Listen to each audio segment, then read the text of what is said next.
Olá, meu nome é Manuel Gibson. Bem-vindo a mais um vídeo de eletromagnetismo aplicado. Estaremos vendo neste vídeo especificações do cabo coaxial e parâmetros distribuídos. O que são esses parâmetros distribuídos? Como eles influem no comportamento do cabo coaxial? Este é o segundo vídeo de uma série de 7 vídeos sobre cabo coaxial. Se você ainda não é inscrito, inscreva-se no canal, acione o sininho.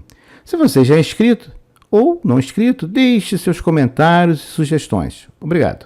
O objetivo deste vídeo tem como descrever o efeito dos parâmetros distribuídos nas características de operação de um cabo coaxial e apresentar as características de funcionamento do cabo coaxial em função dos parâmetros distribuídos. Veremos os seguintes assuntos: a impedância característica, parâmetros de transmissão e o que é uma linha sem perdas. Deixe seu like, ajude a divulgar o conhecimento em nosso próprio idioma. Obrigado. Vamos começar pela impedância característica de cabo coaxial.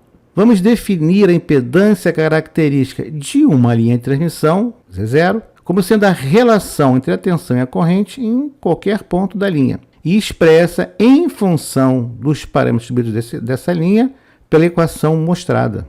Aí nós temos o significado de cada um dos termos da equação. Observe que F é a frequência de operação.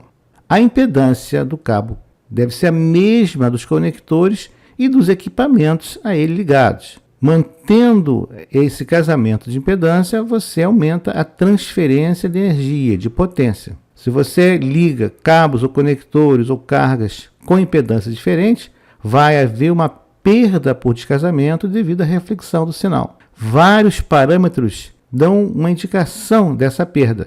Entre eles nós temos o coeficiente de reflexão de tensão, a taxa de onda estacionária, a perda de transmissão, a perda de retorno e a porcentagem de potência refletida. Vamos trabalhar inicialmente com o cabo RG58U, uma impedância nominal de 50 ohms segundo o fabricante. Temos os dados do cabo. Esses dados foram obtidos em um folheto de fabricante, um datasheet. A partir desses parâmetros, observe as dimensões, diâmetro de condutor interno de malha, impedância característica, capacitância, propagação relativa à velocidade de fase. Isso é do folheto do fabricante. A partir daí, nós obtemos a seguinte tabela. Trabalhamos com 4 frequências, 10, 100, 500 MHz e 1 GHz. Observe que a capacitância distribuída em torno de 100 picofarad por metro.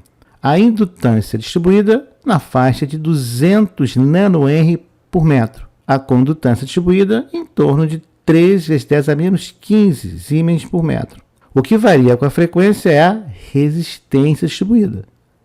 Observe também que a impedância característica mantém a parte real em torno de 45,68 ohms.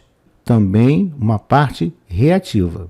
A resistência R' aumenta com a frequência, devido ao efeito pelicular. Já a capacitância, indutância e condutância características independem da frequência no modelo teórico. Vimos o valor da capacitância calculada muito perto da capacitância do valor especificado pelo fabricante. A parte real da impedância característica calculada está fora da faixa de valor especificada pelo fabricante. Veremos depois por quê e o que pode ser feito. Vamos ver agora um outro tipo de cabo. É um cabo RG58 Plenum, que tem características de baixa inflamabilidade e emissão de fumaça. Ele é bom para lugares, escritórios e edifícios. Aí está a dimensão do condutor interno, o condutor externo em função da espessura do dielétrico. Temos também a velocidade de fase, velocidade de propagação e daí obtemos a constante do dielétrico. Do folheto do fabricante obtemos os diâmetros externo e interno e a constante dielétrica. Com esses dados calculamos a tabela para as mesmas frequências anteriores. Observe que a capacitância distribuída continua a faixa de 100 picofarad por metro, bem como a indutância distribuída em torno de 240 nanohenry, assim como G', a condutância distribuída na faixa inferior a 3 vezes 10 a menos 15. A resistência distribuída aumenta com a frequência, desde 0,42 ohms por metro até 4,21 ohms por metro. Já a impedância característica, o termo real, 50,48 ohms. Aí temos a variação com a frequência e resistência. Para o modelo teórico, não varia com a frequência C', L', RG'. O valor de capacitância está bem perto do valor especificado pelo fabricante. O modelo teórico está perto do fabricante. E a parte real está bem próxima também do valor típico dado pelo fabricante. Veremos agora os parâmetros de transmissão. Se você está gostando do vídeo, se está contribuindo para o seu conhecimento, para a sua formação profissional, deixe o seu like, deixe seus comentários, observações. É muito importante que você deixe seus comentários e faça perguntas para que nós possamos produzir vídeos que atendam a essas dúvidas que vocês possam ter. Obrigado. Toda linha de transmissão vai introduzir uma atenuação e uma diferença de fase de entrada para saída. Esses valores são chamados de parâmetros de transmissão da linha. E eles são denominados alfa, que é a atenuação da linha, Neper por metro, ou dB por metro, e beta, que é a constante de fase da linha, que é a variação de fase, que é radiano por metro. Lembrando que um Neper vale 8,686 dB. A equação dos parâmetros de transmissão em função dos parâmetros distribuídos da linha. Estamos operando sempre com números complexos. O significado de cada um dos termos da equação. Esse gráfico mostra alguns detalhes muito interessantes. Observe os limites de frequência de operação desse cabo, desde 10 MB até 1 GB. Observe também quais são os valores de atenuação característicos para essas frequências. E como a atenuação aumenta com a frequência. Esse gráfico, a atenuação está especificada em dB por 100 metros. Na tabela temos para várias frequências o valor de alfa calculado e o valor do gráfico. Lembrando que a alfa, atenuação em dB por metro. Observe que os valores de alfa em dB por metro e do gráfico são basicamente iguais até cerca de 100 MB. Em 500 MB começa a haver uma diferença. O valor do gráfico, a atenuação é mais alta do que o valor calculado pelo modelo teórico. Então, até 100 MB, os valores estão coincidentes. A partir de 500 MB, começa a haver uma diferença. Por que será que acontece essa diferença? E como é que a gente pode corrigir? Nós poderíamos introduzir um termo de variação de frequência nas nossas equações que ajustasse essa curva. Vejamos, por exemplo, um outro tipo de cabo, RG58 pleno, para as frequências de 10 MB, 100 MB, 500, que nós vamos interpolar o valor, que não está descrito na tabela, e 1 GHz. Aí estão os valores. Alfa em dB por metro é o valor calculado.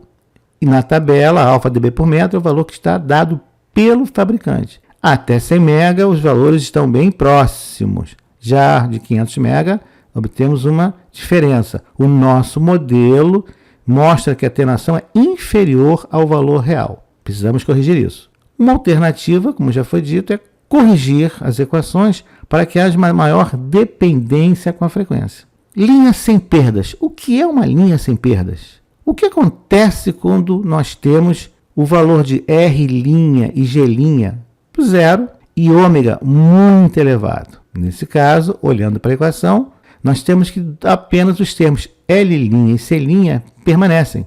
Como é que nós podemos considerar uma linha sem perdas? Quando a perda ou atenuação é desprezível para a aplicação considerada. Uma linha sem perdas não apresenta os termos resistivo R' e condutivo G'.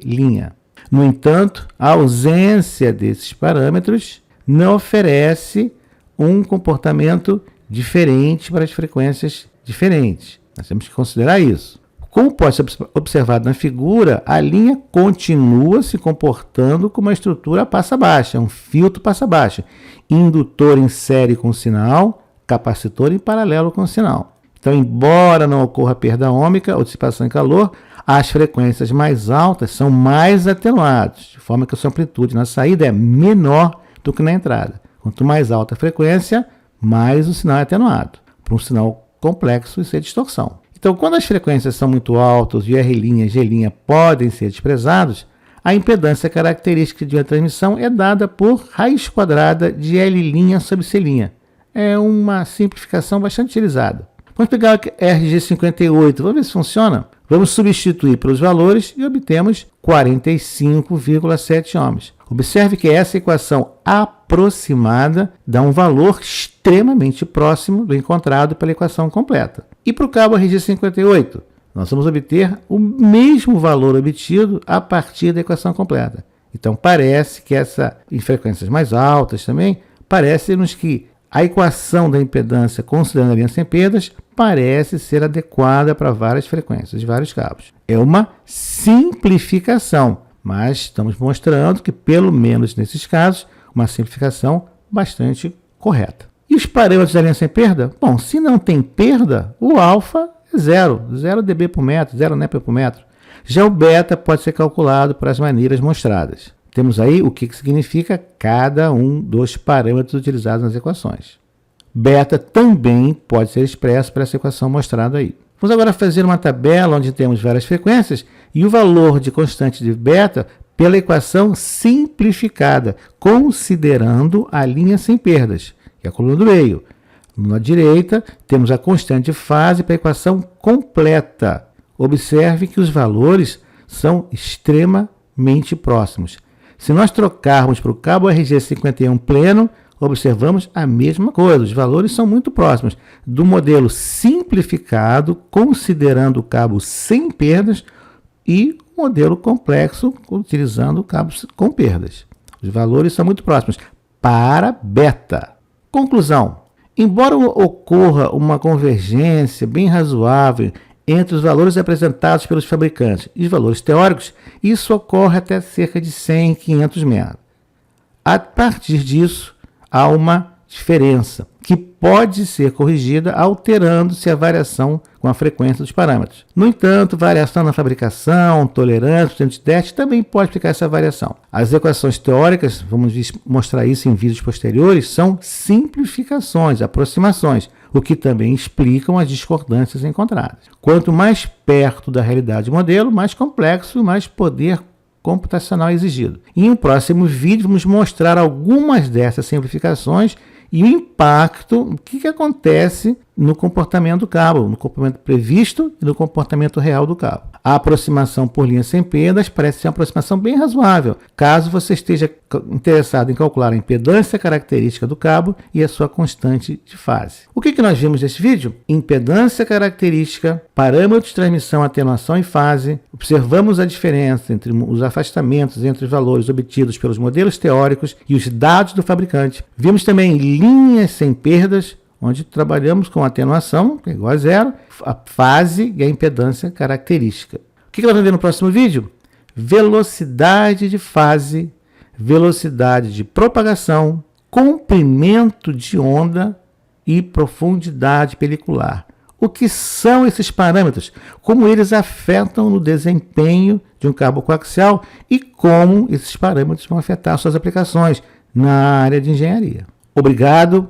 Deixe o seu like. Você encontra aqui no canal diversos vídeos sobre eletromagnetismo aplicado, sistemas de telecomunicações e eletrônica aplicada. Deixe nos comentários o que você achou do vídeo, sugestões, propostas e críticas. Se você ainda não é inscrito, inscreva-se no canal, acione o sininho. Muito obrigado e até o próximo vídeo.